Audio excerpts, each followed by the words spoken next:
Assalamu alaikum. We are back with NZ Security Files, focusing on the security situation in Pakistan and India after the terror attack in Pahalgam in Indian-occupied Kashmir, which left 26 people dead. India's immediate refrain without any investigation. Pakistan is behind it, and we are going to make an example of Pakistan attack, etc.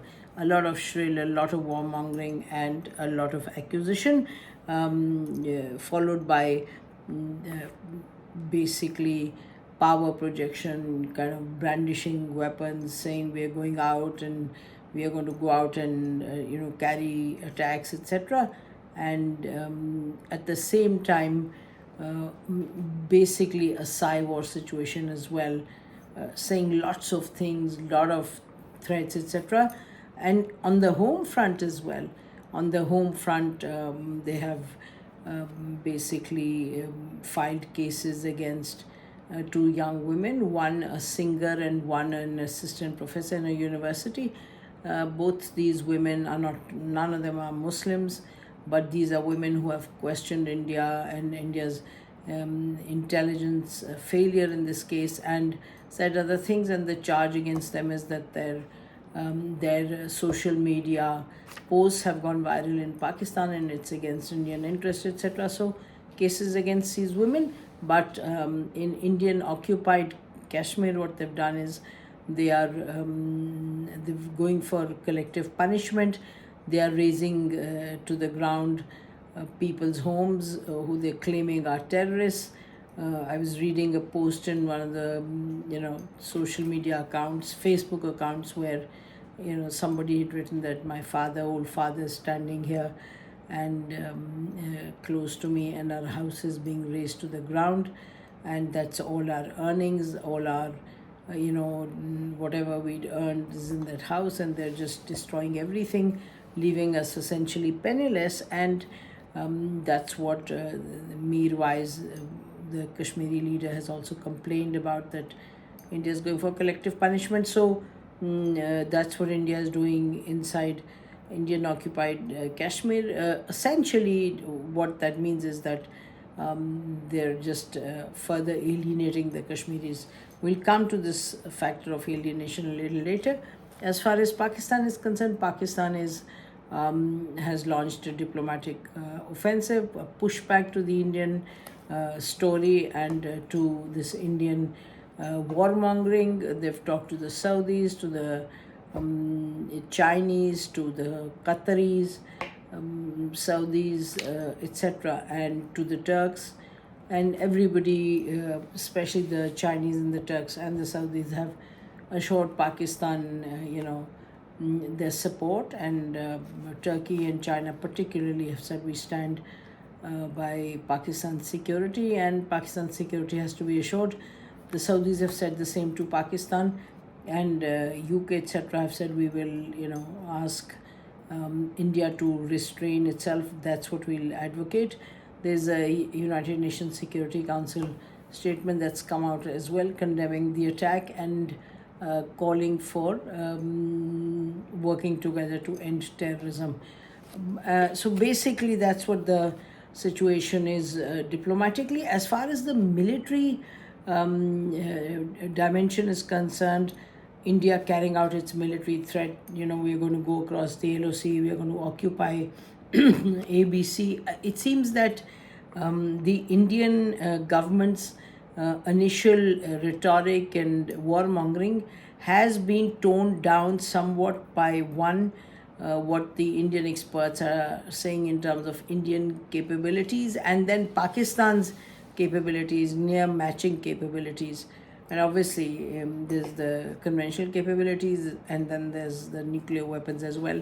So there is, it seems that there is some toning down by the Indians, which does mean that they will still try for some kind of surgical strike, some kind of a missile strike, or ground troops or missiles, and that's what is being contemplated in Pakistan. But anything more in terms of using troops or going in for any major attack, that does not seem to be the case, given the fact that there is enough of kind of reviewing the situation, and the Indian military reportedly is saying that Pakistan is quite a match for our troops, and so we can't get into a situation where it can get out of control, and we can be looking at a broader war. So it seems that that threat of a major war is over, but certainly not a surgical strike. We can expect that. We can expect a Balakot kind of an operation. But even so, as we were mentioning earlier, Pakistan has made it categorically clear, crystal clear, that Pakistan will hit back if that happens. So that's where we are. And I mean, in terms of the Indus Water Treaty, Pakistan has conveyed to India that this is going to be taken as an act of war. Pakistan is in the process of writing letters to the World Bank and to the Secretary General and saying that this is an act of war. But more importantly, Pakistan is very clear that it's sooner or later going to signal to India and to the world that anything with the Indus Water Treaty, if India doesn't revert back to the original kind of condition, which is that it's a partner and it's committed to carrying out Indus Water Treaty obligations, if India does not do that soon enough, Pakistan is going to be clearly conveying to the world that Pakistan has, no option is off the table. Pakistan can use force. Pakistan can, if it's a question of using water as a weapon, then Pakistan can take steps to destabilize whatever steps it considers appropriate. And this business of calling off the Simla Agreement simply means the LOC disappears, simply means that acts across the LOC can get exacerbated, and there is enough the ability there for troops to penetrate into troops or elements that would support the Kashmiri freedom fighters. That would be clear. And remember that in the original documents, Azad Kashmir is supposed to be a base camp from where the Kashmiris would go and conduct their operations against Indian occupation. And as we well know that according to the UN Charter, people living under occupation have a right to armed struggle, something that even the Chinese very recently acknowledged, kind of reaffirmed their support for this view, this factor which lies in the UN Security Council, in the Charter of the UN. But I think that the most important thing that we have been able to identify in the last 12-14 hours is the recognition within the Indian security agencies, intelligence agencies. I mean, people who've until recently been in the intelligence agencies. And let me refer you to some of the articles that have come out, interviews and articles by The Wire. So there's an article by Avinash Mohani, who is a former Indian IB official.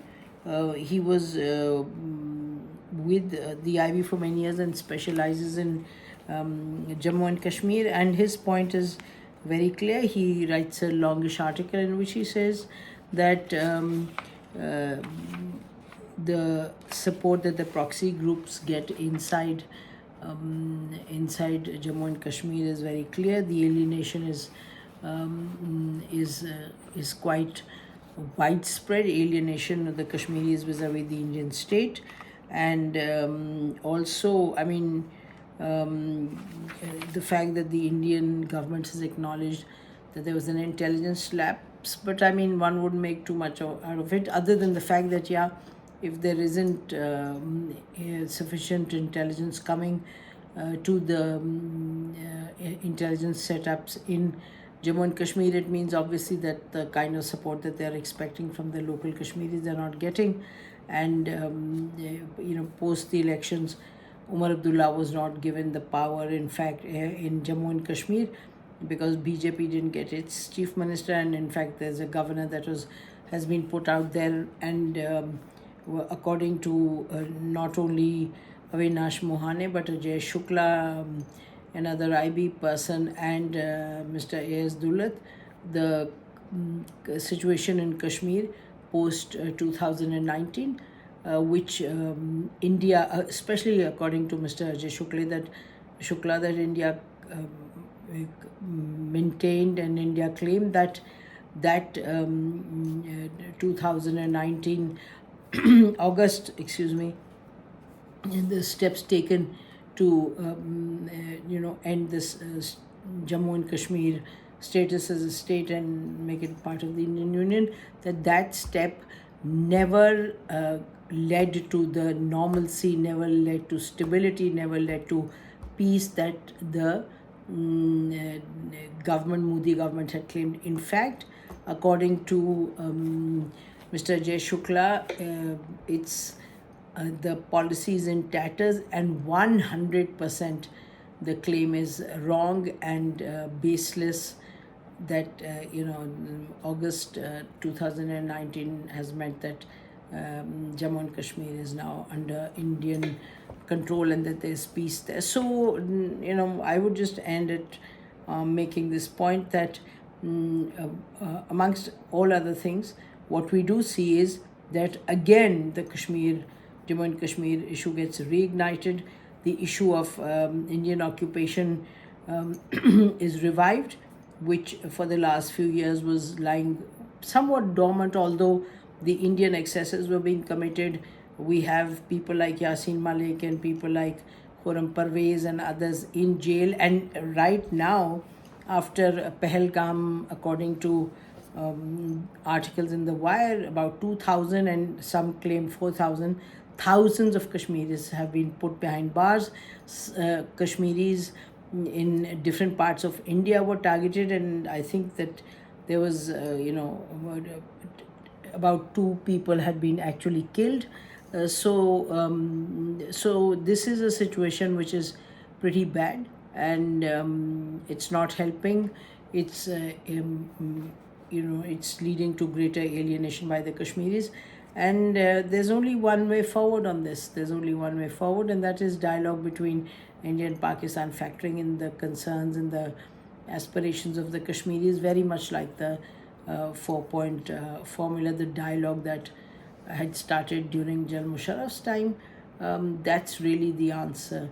That dialogue and leading to some kind of initiation of a process where you don't have an immediate solution, but you have a process in place which takes care of the concerns of the Kashmiris, whether it is opening up of the LOC, movement along the LOC of people and goods, and finally withdrawing of forces, etc. But it's a far cry given where India and Pakistan stand now. But so we conclude on this that a major military operation seems unlikely, but certainly some kind of kinetic move by the Indians will be there, and the world is not buying into the Indian argument that Pakistan needs to be punished, and that it's only Pakistan, as if and that, hard to say to what extent infiltration takes place, but what is not hard to say at all is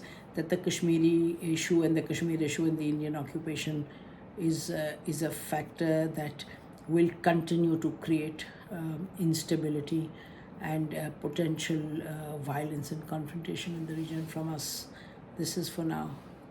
Khuda Hafiz. Take care till next time.